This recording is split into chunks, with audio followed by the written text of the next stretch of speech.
Hey guys, it's Maddie here once again at Campanario Biological Station, and today we're going to be talking about hummingbird nests. Even though it's the middle of the rainy season here right now and it pours down every day, there have been some hummingbirds nesting lately, and that means I've been able to track those and come back every few days to watch them grow up.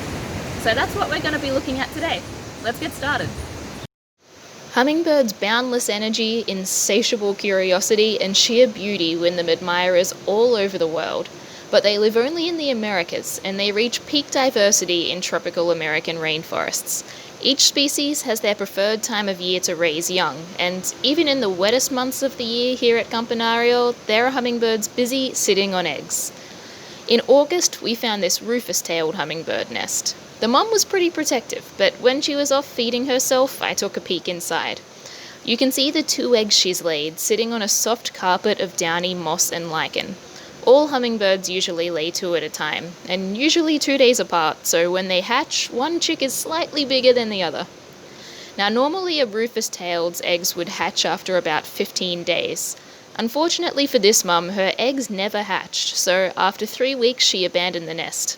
It could have been that the temperature or the rainfall wasn't quite right, or even just dud eggs. It happens sometimes. Meanwhile, we found this hermit nest in September along the side of a small creek.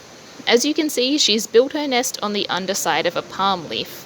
This is typical for a hermit. They often nest in the rainiest months of the year, so a roof over their heads in the form of the palm leaf is very welcome. Her nest is made of smaller and more delicate material than the rufous-taileds, and it's attached to the palm leaf with spiderweb. She builds the nest entirely on the wing and by herself. Hummingbirds in general aren't big on commitment. A female approaches a male only to mate. As soon as the deed is done, she zooms off to start nest building, and he gets back to advertising. You can see the babies aren't particularly attractive when they're first born, but pretty quickly they start developing feathers and becoming more recognizably hummingbird. You can see that the baby on the left is a little further along than his sibling. Remember, they lay eggs 2 days apart, so he's a little older. At only 20 to 25 days old, a baby hummingbird is ready to leave the nest.